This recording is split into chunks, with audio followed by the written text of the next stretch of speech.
सुंदर नगर की श्वेता की शादी मोहित से होती है।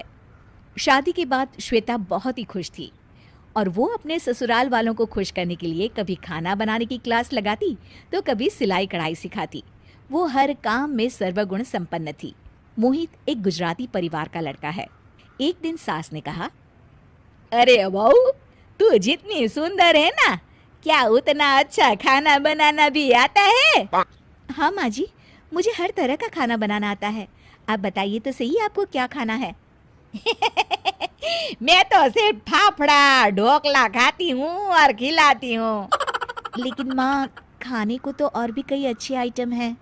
ये देखो, ज्यादा जबान मत लड़ा, जितना बोला है उतना ही कर। अब जाकर खाना बना, खाने का समय हो गया है। श्वेता किचन में सास के पसंद का खाना तो बनाती है, पर साथ ही पंजाबी दाल मखनी भी बनाती है। खाने में सबको दाल मखनी बहुत पसंद आती है और सब उसकी तारीफ भी करते हैं। अरे वाह वाह बहू, ऐसा लग रहा है जैसे किसी होटल में खाना खा रहे हैं। जुग जुग जियो बेटा। अब हम तो ऐसे ही खाने के शौकीन हैं, लेकिन पता नहीं क्यों ये खाना तेरी सास बनाती ही नहीं है। अब क्या था, श्वेता की तारीफ सुनकर सास की सांस फूल जाती है और वो श्वेता को अकेला देख उस पर चिल्लाने लगती है। ए देख बहू, इस घर में मेरा राज चलता है। यहाँ की मैं महारानी हूँ और हाँ, गुजराती घर में गुजराती खाना ही बनेगा। मैं यही बनाती हूँ और मेरी सास भी यही बनाती थी, उनकी सास भी। तभी श्वेता उन्हें बीच में रोकती है। देखिए माँ जी, मैंने हर स्टेट के साथ हर देश का खाना बनाने का कोर्स किया है। मैं चाहती हूँ आप एक बार चख कर तो देखिए। हमें जीवन में हर चीज़ का स्वाद तो लेना चाहिए ना। तभी श्वेता का पति और ससुर वहाँ आ जाते हैं और श्वेता की बात पर उसका समर्थन करते हैं। हाँ हाँ श्वेता, क्यों नहीं। मैं तो अक्सर बाहर खाना खाता था, लेकिन तुम ये सब मुझे घर में बनाकर खिला दो। अरे वाह, तो मज़ा ही आ जाएगा। हाँ बेटी, मैं भी बचपन से बस वही गुजराती खाना खा रहा हूँ। मैं ये नहीं कहता कि गुजराती खाना अच्छा नहीं होता। अरे देखा जाए तो गुजराती खाने का स्वाद ही निराला है, लेकिन कभी कभी मन करता है कि कुछ और भी खाए। मैं तो बाहर का खाना पसंद भी नहीं करता। अगर ये खाना घर में बन जाए तो बात ही बन जाए। इतनी सारी बात के बाद तो सास का पारा चढ़ना ही था। वो सबके सामने कुछ नहीं बोलती है, लेकिन मन ही मन श्वेता के प्रति जलन पैदा कर लेती है। वो सोचती है कि किसी भी तरह श्वेता को दूसरा खाना बनाने से रोकना ही पड़ेगा। और फिर एक दिन श्वेता खाने की टेबल में चाइनीज खाना बनाकर रखती है। साथ ही सास के लिए गुजराती खाना भी सजा देती है। सभी चाइनीज खाना बड़े ही स्वाद से खाते हैं और श्वेता की तारीफ करते हैं। वहीं अब श्वेता कभी थाई तो कभी कॉन्टिनेंटल तो कभी साउथ इंडियन, हर तरह का खाना बनाती, लेकिन सास के लिए साथ में गुजराती खाना बनाना कभी ना भूलती। एक बार उन लोगों के घर श्वेता की सास की सहेली अमेरिका से आती है। श्वेता उन्हें अमेरिकन खाना बनाकर खिलाती है। सास की सहेली खुश हो जाती है और श्वेता की सास से कहती है, तुम्हारी बहू तो इतना अच्छा अमेरिकन खाना बनाती है। इतना अच्छा तो मैंने अमेरिका में भी नहीं खाया। अगर तुम बुरा न मानो तो मैं एक बात कहूँ। हाँ हाँ बोलो ने। मैं भारत में एक पार्टी दे रही हूँ, जहाँ मेरे कुछ अमेरिकी दोस्त भी आ रहे हैं। अगर तुम्हारी बहू उन लोगों के लिए खाना बना देगी तो मैं उसे 1 लाख रुपये दूंगी। सास 1 लाख का नाम सुनकर खुश हो जाती है। हाँ, क्यों नहीं, जरूर जरूर। अरे वो अमेरिकन क्या, जिस किसी भी देश या राज्य का नाम बोलो ना, वहाँ का खाना बना लेती है। वो लाखों में एक है मेरी बहू। हाँ। अब क्या था, श्वेता की सास ने अपना कैटरिंग का काम शुरू कर दिया। अब श्वेता खाना बनाती है और सासू माँ बैठकर पैसे गिनती है। देखिए माँ जी, मैं बाजार से एक बोलने वाला तोता खरीद कर लाई हूँ। क्या बात है माँ जी, इस लाल रंग की साड़ी में आप बहुत सुंदर लग रही हो। अरे वाह वाह, बोलने की कला के साथ साथ ये तो बुद्धिमान भी जान पड़ता है। तूने इसे खरीदकर बहुत अच्छा किया। अगले दिन जब मोना का पति सुभाष ऑफिस के लिए निकलता है, तभी तोता कहता है, मोना बहन, आज तुम्हारे पति का स्कूटर चोरी हो जाएगा। अरे, तू बोलना जानता है, इसका मतलब ये तो नहीं कि तू कुछ भी बोलेगा। मैं तो अंतर्यामी हूँ, किसी का भी भविष्य बता सकता हूँ। तुम्हें शाम को पता चल जाएगा। और फिर उसी शाम सुभाष परेशान होकर घर पहुंचता है। अरे भाग्यवान, आज मेरा स्कूटर चोरी हो गया। समझ में नहीं आता क्या करूं। मोना खुशी से उछल पड़ती है। क्या स्कूटर चोरी हो गया? इसका मतलब इस तोते की भविष्यवाणी सत्य हो गई। वाह वाह वाह वाह, ये तो चमत्कार हो गया जी, चमत्कार। अरे भाग्यवान, तुम्हारी तबीयत तो ठीक है ना? मेरा स्कूटर चोरी हो गया है और तुम खुश होकर उछल रही हो। अरे मैं तो इसलिए खुश हो रही हूँ कि ये तोता सबका भविष्य बताता है। इसे हर बात पहले से ही पता होती है। आपकी स्कूटर चोरी होने की बात इसने मुझे सुबह ही बता दी थी। अब आप देखते जाइए मैं इस तोते का कैसे फायदा उठाती हूँ जी। मोना अपने घर के बाहर एक बोर्ड टांग कर उस पर लिख देती है कि सिर्फ 500 रुपए में अपना भविष्य जानिए। अगले दिन वहां एक आदमी आता है। मैं बड़ा परेशान हूँ बहन जी, मेरी भैंस कहीं खो गई है, क्या उसके बारे में कुछ पता चल सकता है? तभी तोता कहता है, अरे मोटे, तुम्हारी भैंस कहीं खोई नहीं है, बल्कि तुम्हारे पड़ोसी जग्गा ने चुराई है। अच्छा, ये बात है। मैं अभी जाकर उसकी खबर लेता हूँ। ये रहे आपके 500 रुपए। और इस तरह मनोहर को उसकी भैंस मिल जाती है। देखते ही देखते चारों तरफ उस तोते की बात फैल जाती है और दूर दूर से लोग अपना भविष्य जानने वहां आने लगते हैं। सारा दिन लोगों की भीड़ लगी रहती थी। वाह बहू, तेरे दिमाग का तो जवाब नहीं। क्या तरकीब लगाई है तूने। ये तोता तो किसी सोने के अंडे देने वाली मुर्गी से कम नहीं है। माँ जी, आप तो बैठकर बस नोट गिनिए। मोना तोते से सारा दिन काम लेती थी, लेकिन ठीक तरह से उसकी देखभाल भी नहीं करती थी। फिर एक दिन थकान के मारे बेचारा तोता बेहोश हो जाता है और उस दिन सभी लोग वापस लौट जाते हैं। अरे लालची औरतों, मुझे बड़ी जोरों की भूख लगी है, कुछ खाने के लिए दे दो। आज मेरी तबीयत ठीक नहीं है। अरे बहू, मैं देख रही हूँ दिन ब दिन इसके नखरे बढ़ते ही जा रहे हैं, बढ़ते ही जा रहे हैं, और ये काम चोर होता जा रहा है। आपने बिल्कुल सही कहा माँ जी, आज इसकी वजह से हमारा बहुत नुकसान हो गया। मेरी बात कान खोलकर सुन ले। आज तेरी सजा ये है कि तुझे दिन में सिर्फ एक वक्त खाना मिलेगा। अरे मर गया रे, मैं कैसी चांडाल औरतों के चंगुल में फंस गया हूँ। इस तरह अधिक से अधिक धन कमाने की लालच में पड़कर मोना दिन रात उस तोते पर अत्याचार करने लगती है। फिर एक दिन, ये दोनों सास बहू एक नंबर की लालची और मतलबी हैं। मुझे इन्हें सबक सिखाना ही पड़ेगा। फिर अगले दिन से वो तोता लोगों को गलत भविष्य बताना शुरू कर देता है। अब इन दोनों की अकल ठिकाने आएंगी। कुछ दिनों के बाद दोनों सास बहू बैठी पैसे गिन रही होती है। तभी, बहू, अब तो हमारे पास बहुत सारे पैसे जमा हो गए हैं। अब हम अपने लिए एक बड़ा घर बनवाएंगे। जी माँ जी, और साथ में मैं अपने लिए महंगी महंगी साड़ी और एक 9 लखा हार भी बनवाऊंगी। तभी उनके घर के सामने बहुत सारे लोग जमा हो जाते हैं और शोर मचाने लगते हैं। क्या हुआ जी, आप सब लोग इस तरह क्यों चिल्ला रहे हैं? अरे भाइयों, ये दोनों सास बहू तो धोखेबाज निकली। हाँ, तुमने सही कहा। उस बोलने वाले तोते के जरिए बड़ी चालाकी से हम सबको बेवकूफ बनाया है इन दोनों ने। अरे, तुम्हारे उस तोते की गलत सलाह की वजह से मेरे घर में आग लग गई। अरे भाई, मेरी तो पत्नी मुझे छोड़कर भाग गई। अभी अभी मेरी शादी हुई थी और मेरी खड़ी फसल बर्बाद हो गई। चुपचाप हमारे सारे नुकसान की भरपाई करो, वरना हमसे बुरा कोई नहीं होगा। तभी मोना का पति सुभाष उन सब से माफी मांगता है और घर में रखे सारे पैसे लोगों में बांट देता है और उस तोते को पिंजरे से आजाद कर देता है। शिक्षा, किसी ने सच कहा है कि लालच बुरी बला। फिर तूने ये घास फूस बना कर रख दी। शोर मत मचाइए मम्मी जी, मेरी मीटिंग चल रही है। और ये क्या आप हर समय घर पर हो का ताना मारती रहती हो। मैं घर पर नहीं हूँ, वर्क फ्रॉम होम कर रही हूँ। अरे घर से काम करना क्या काम नहीं होता? देख बहू, है तो तू घर पर ही ना। अरे क्या बिगड़ जाएगा अगर जरा सी देर इस कंप्यूटर को छोड़कर तू सब्जी झोंक देगी। मम्मी जी, मैंने दाल चावल बनाकर रखे हैं, आप खा लीजिए। अरे तू ही खा ले दाल चावल, मेरे लिए तो तू कढ़ी बना दे, मैं कढ़ी चावल खाऊंगी। अरे मम्मी, कढ़ी कोई 10 मिनट में बनने वाली चीज है क्या? घंटे लगते हैं उसे बनाने में। प्लीज आप ना दाल खा लीजिए, मैं कल बना दूंगी कढ़ी। पता नहीं कैसी बहू आ गई हमारे घर, 2 फुलके बनाकर खिलाने को राजी नहीं है।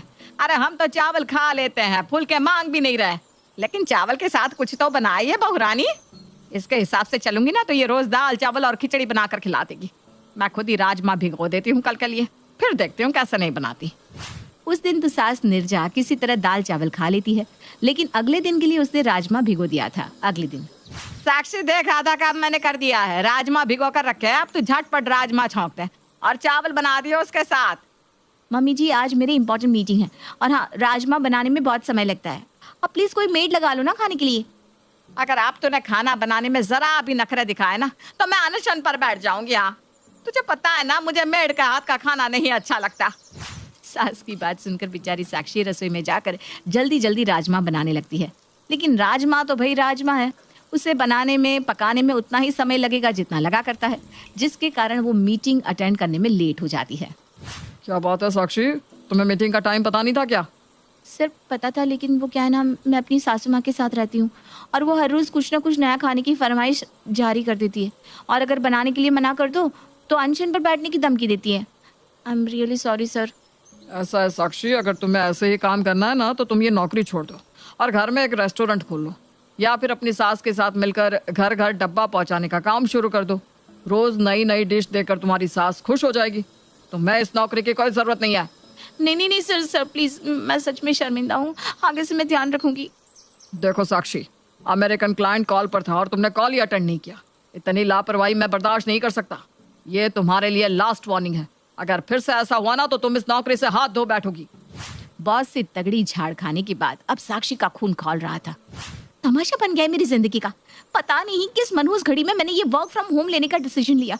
जिंदगी जहन्नुम बन गई है मेरी। एक हमारी महान सास है, उन्हें ये समझ में नहीं आता कि मैं घर पर बस दिखाई दे रही हूँ, वास्तव में मैं घर पर नहीं हूँ। बाकी मोहल्ले की बहुओं की तरह मैं घर में बैठकर पूरा दिन उनके लिए राजमा चावल और पूरी कचौड़ी नहीं बना सकती। पूरे 8 घंटे ऑफिस का काम करना होता है मुझे। लेकिन मम्मी जी को कुछ समझ में नहीं आता। कभी कहेंगी चाय बना कर ला, कभी कहेंगी पकोड़े उतार दे, कभी राजमा चावल बना दो, तो कभी कभी कढ़ी चावल। समझ में नहीं आता क्या करूं। अगले दिन, अरे बहू आज कढ़ी बना लेना, 3 दिन हो गया मैं तो कढ़ी के लिए तरसते हुए।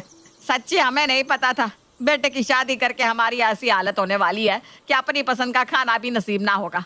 अरे ऐसी बहू आई है घर में, कुछ भी बना कर खिलाने को कह दो तुरंत मुंह सड़ा लेती है। इससे तो अच्छा आदमी 2-4 हजार देकर मेड से बनवा कर खाना खा ले। साक्षी रसोई में खड़ी सासू माँ के प्रवचन का आनंद ले रही थी, तभी उसकी सहेली का फोन आता है। अरे भाई क्या चल रहा है? तू तो फोन ही नहीं करती आजकल। अरे यार क्या बताऊं क्या चल रहा है। मैं बस कोई ऐसा अलादीन का चिराग ढूंढ रही हूँ जिसको घिसने से ना कड़ी राजमा छोले 15 मिनट के अंदर बनकर तैयार हो जाए, ताकि मुझे सास और बॉस दोनों की बातें सुनने से मुक्ति मिल जाए। अरे यार ऐसा क्या मांगती है तेरी सासू माँ खाने के लिए? हर तीसरे दिन उन्हें खाने में कढ़ी चाहिए होती है, और अगर कह दो कि कढ़ी बनाने का मेरे पास टाइम नहीं है तो कहेंगी छोले बना ले, राजमा बना ले, सांभर बना ले। कोई ऐसी सब्जी हमारे घर में बन ही नहीं सकती जो जल्दी बन जाए, और अगर उनसे पूछे बिना कुछ बना कर रख दो तो उन्हें खाना नहीं है वो। अच्छा तो ये बात है, इसका मतलब तेरी सासू माँ कढ़ी चावल की दीवानी है। तो सुन, मेरे पास ना एक आइडिया है। इस आइडिया से कढ़ी चावल फटाफट तैयार हो जाएंगी और तुझे ज्यादा मेहनत भी नहीं करनी पड़ेगी। सच्ची? अरे जल्दी से बताना। रक्षिया धीमी आवाज में साक्षी को कुछ बताने लगती है। अरे वाह यार, तूने क्या बढ़िया आइडिया दिया है, और जिस तरीके से मेरे ससुराल वालों की खाने की डिमांड है ना, वो ऐसे ही पूरी हो सकती है जैसे तूने बताया। अब मैं यही करने वाली हूँ। चल चल फोन रखती हूँ। कुछ देर बाद, मम्मी कढ़ी चावल बनाकर मैंने रसोई में रख दिए हैं, आप खा लेना। ओहो, आज तो बिना झगड़ा किए ही तूने कढ़ी चावल बना लिए। निर्जा रसोई में जाकर देखती है कि बड़ों से भगोने में भरकर कढ़ी रखी हुई है। अरे वाह, इतनी सारी कढ़ी, आज तो मजा ही आ जाएगा। निर्जा अपने लिए थाली में खाना परोस लेती है और कढ़ी चावल की तारीफ करते करते पेट भर के खाना खा लेती है। साक्षी तू भी खा ले, खाना नहीं खाएगी क्या? मैंने खा लिया मम्मी जी, मैं खाना अपने रूम में लेकर गई थी। अगर तूने भी खा लिया है तो फिर कढ़ी तो बहुत बच गई है। तो ऐसा कर, रात को कुछ मत बनाना बहू, ये सारी कढ़ी रखी हुई है, रात में वही खा लेंगे। ठीक है मम्मी जी। अगले दिन सुबह भी निर्जा रात की कड़ी खाकर ही काम चला लेती है, लेकिन कड़ी इतनी ज्यादा थी कि वो अभी भी खत्म नहीं हुई थी। मम्मी जी, अब इस कड़ी को फेंक कर शाम के लिए दाल बना दूं? अरे नहीं नहीं नहीं, इतनी बढ़िया कड़ी बनी है। और कड़ी ना कभी बासी नहीं होती। कड़ी को तो जितना बासी करके खाओ ना उतना ही स्वाद आता है उसमें। तो ऐसा कर, अपने लिए तुम लोगों को जो बनाना है बना लो, मेरे लिए तो तू कड़ी रख दे, मैं कड़ी से ही रोटी खा लूंगी।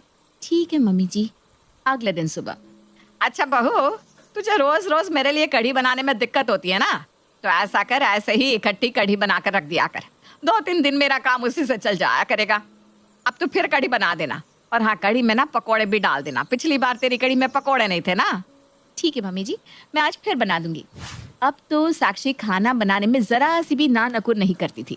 वो खुशी खुशी सास के लिए कढ़ी चावल बनाती और निर्जा भी उसकी बनाई कढ़ी को 1-2 दिन तक बड़े आराम से फ्रिज में रखकर खाती रहती। एक दिन घर की डोरबेल बजती है। मम्मी जी, सरोज मौसी जी आई हैं।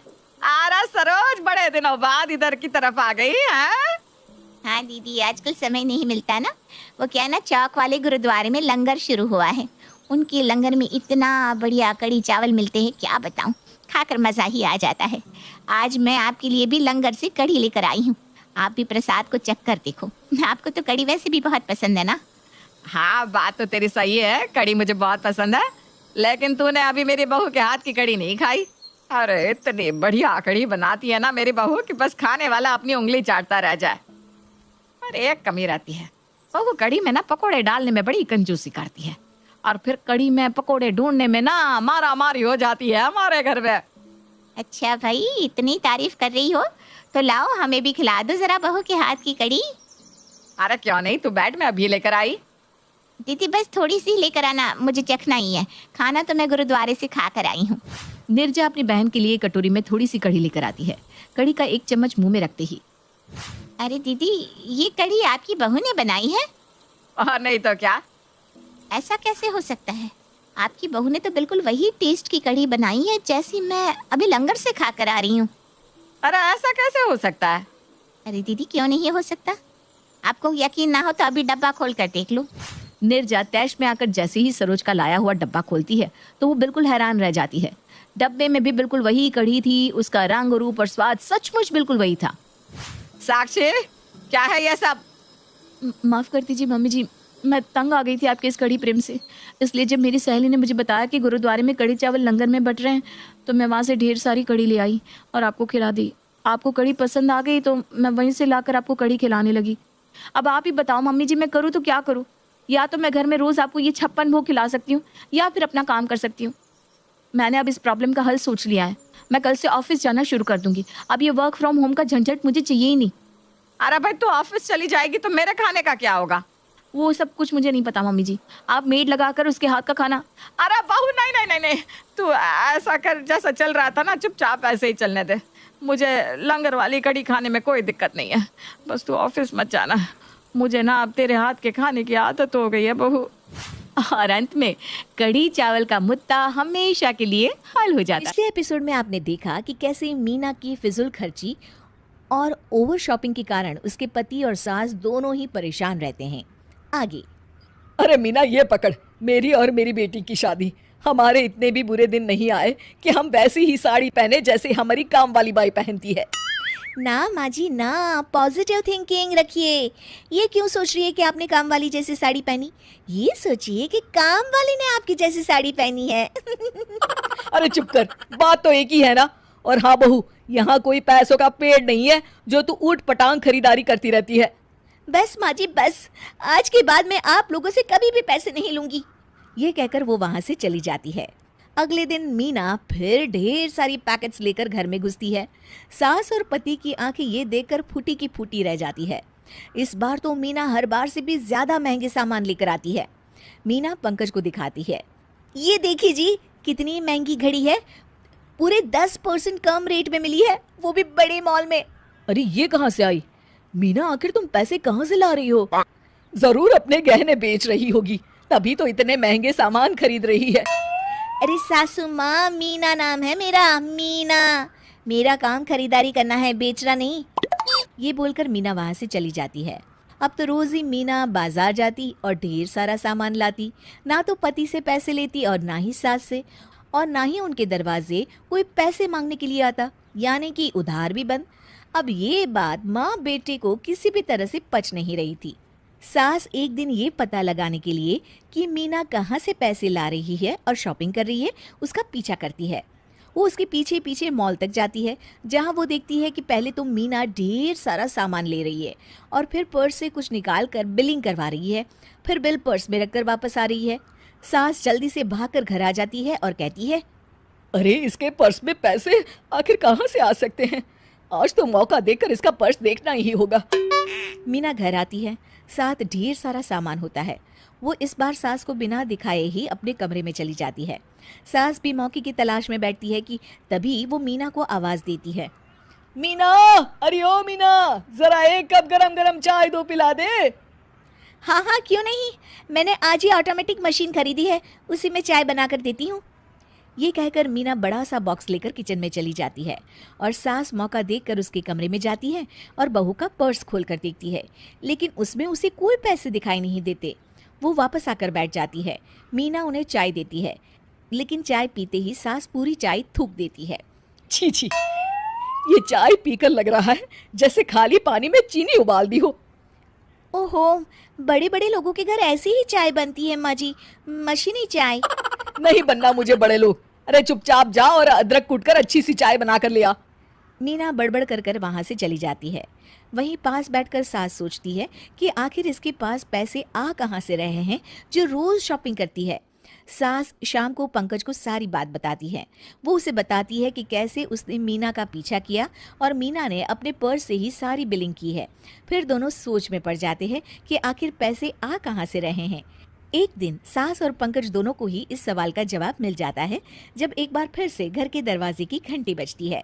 पंकज जैसे ही दरवाजा खोलता है, सामने एक आदमी खड़ा होता है। सर, पंकज जी का घर यही है? जी हाँ, मैं ही हूँ पंकज, बताइए। सर, मैं LIC बैंक से आया हूँ। आपका 3 लाख का बिल पेंडिंग है, कब तक पूरा भरेंगे? पंकज हैरान हो जाता है। तभी वहाँ मीना आ जाती है। देखिए, आप लोगों ने मुझे पैसे देने से मना कर दिया था ना, तो मैंने क्रेडिट कार्ड बनवा लिया था। बस फिर क्या था, एक बार फिर से सास और पंकज सर पकड़कर बैठ जाते हैं। भारत के ज्यादातर घरों की बहुओं का वक्त किचन में ही बीतता है। सच है ना ये? गर्मा गर्म खाना परिवार को खिलाने के चक्कर में बेचारी कई बार ठंडा खाना खाती है। यही नहीं, कई बहुएं तो सुबह बिस्तर से उठती तो सीधा रात को ही कमर सीधी करने का मौका मिलता है।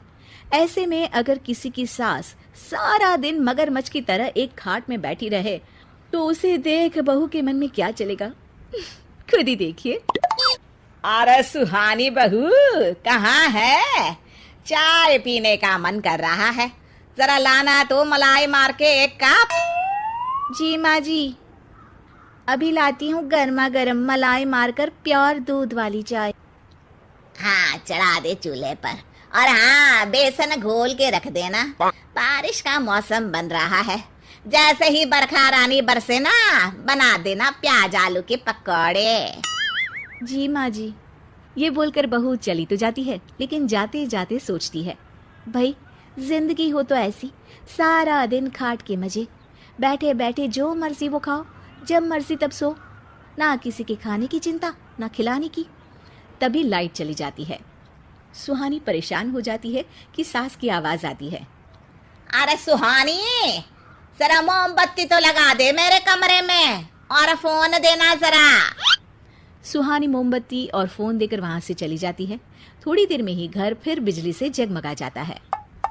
अरे सुहानी बहू, एक गिलास पानी तो दे दे।